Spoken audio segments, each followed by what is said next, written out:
في ليلة هادية من ليالي اسكندرية زمان، المدينة كلها كانت نايمة، لكن الكنيسة كان جواها نار خوف ونار إيمان.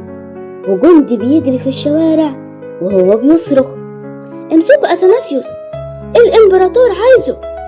تفتكروا مين الراجل اللي خلى ملوك وأباطرة يرتعبوا منه؟ ولا كان معاه جيش ولا سلاح، كل اللي كان معاه إيمان ما بيتهزش. دي حكاية البابا العظيم، البابا أثناسيوس الرسولي. اتولد القديس حوالي سنة 297 ميلاديا في اسكندرية، ومن وهو صغير كان مختلف. كان يبص للمسيحيين ويقول: ايه السلام اللي جواهم ده. أخلاقهم وحبهم لبعض شدوه جدا لحد ما دخل الإيمان المسيحي واتعمد على ايد البابا الكسندروس، اللي بعد فترة رسمه شماس وقربوا منه جدا لأنه لاحظ إنه مش شاب عادي. أثناسيوس كمان كان بيتعلم من الرهبان، وقعد مع القديس العظيم القديس الأنبا أنطونيوس وتعلم منه الصلاة والجهاد والشجاعة.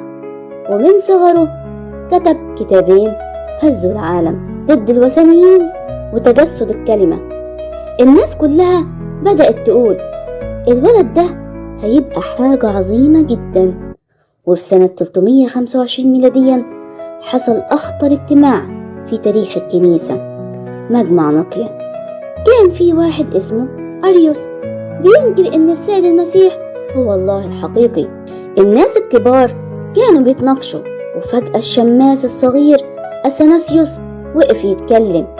الكلمات خرجت منه كأنها نار، لدرجة إن أريوس نفسه معرفش يرد عليه. ومن يومها بقى اسم أثناسيوس مرعب لكل الهراطقة.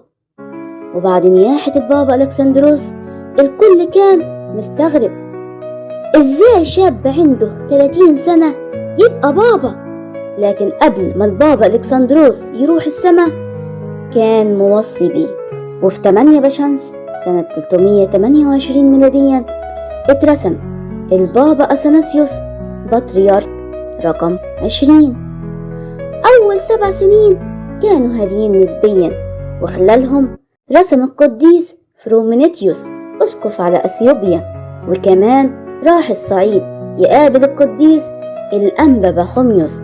ولما الأنبا بخوميوس عرف إن البابا جاي هرب. ليه؟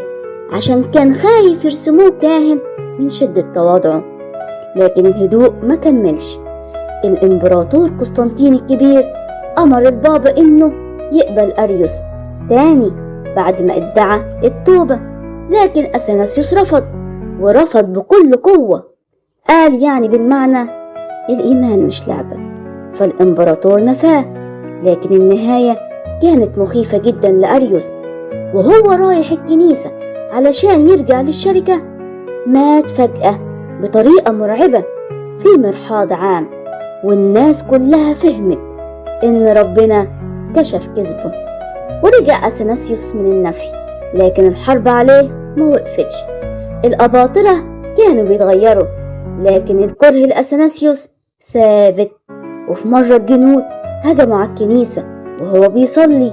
الناس كانت مرعوبة، لكن هو فضل واقف يكمل الصلاة بمنتهى الثبات، وما خرجش غير لما آخر واحد من الشعب خرج الأول. الأريوسيين عقدوا مجامع ضده وعزلوه وعينوا أسقف دخيل على اسكندرية. لكن مين اللي نزل يسنده؟ القديس العظيم الأنبا أنطونيوس بنفسه، العجوز العظيم، نزل من الجبل علشان يدافع عن أثناسيوس. وكمان الأنبا بخوميوس بعت راهبين ممتازين يساعدوا شعب اسكندرية، زكروس وتدرس.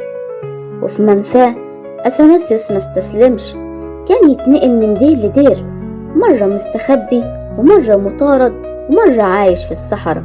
لكن حتى وهو مطارد كان بيكتب أعظم الكتب والرسائل. كتب سيرة الأنبا أنطونيوس، والكتاب ده دخل الرهبنة للعالم الغربي كله. وفي مرة الإمبراطور كان عايز يقبض عليه، فهرب البابا في مركب ناحية الصعيد، وجنود الوالي كانوا وراه بمركب تانية. وقفوا يسألوه: شفت أثناسيوس؟ فتخيلوا رده الذكي، قال لهم: مش بعيد عنكم. فجريوا بسرعة يكملوا الطريق، لكن هو رجع الناحية التانية. تخيلوا بقى، الراجل ده اتنفى 5 مرات، 5 مرات يسيب كرسيه، و5 مرات يرجع أقوى من الأول، وكل مرة الشعب كان بيستقبله بدموع وفرح، كأنه أب رجع بعد غياب سنين. لما وصل لعمر حوالي 70 سنة لسه بيجاهد، ولسه بيعلم، ولسه يدافع عن الإيمان. وفي سنة 369 ميلاديا عقد مجمع كبير في اسكندرية، حضروا 90 أسقف علشان يحافظ على الإيمان المستقيم.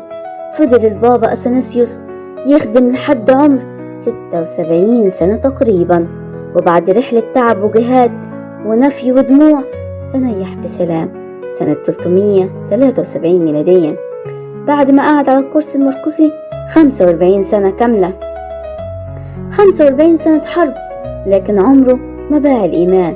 وعشان كده الكنيسة لقبته بلقب عظيم جدا، أثناسيوس الرسولي وحامل الإيمان. بركة صلواته تكون معنا كلنا، آمين.